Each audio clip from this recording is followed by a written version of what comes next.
જય દ્વારકાધીશ, જય માં બોચર। તો અત્યારે આ બ્લોગમાં હું તમને લાઈવ દર્શન કરાવીશ, તો તમે આ બ્લોગમાં જોઈ રહ્યા રહેજો। જે નવા હોય તો લાઈક, સબસ્ક્રાઈબ અને કોમેન્ટ કરવાનું ભૂલતા નહીં। આપણે મંદિરમાં પહોંચી ગયા છે, તો અત્યારે અંદરનો તમને નજારો દેખાડીશ, તો તમે જોઈ શકો છો।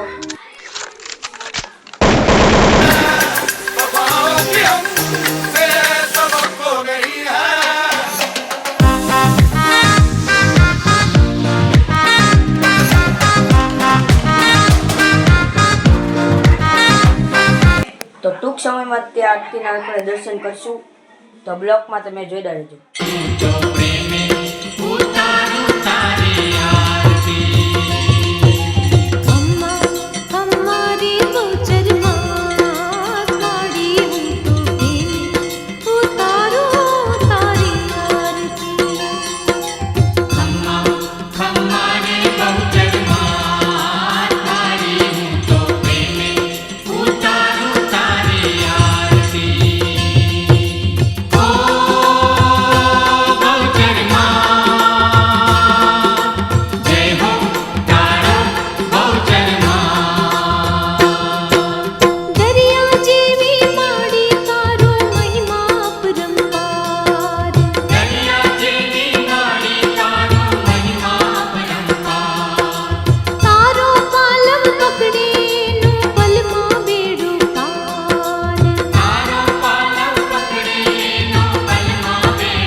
અત્યારે આપણે આરતી પૂરી થઈ ગઈ છે, તો અત્યારે આપણે નવા બ્લોગમાં મળીશું। જય દ્વારકાધીશ।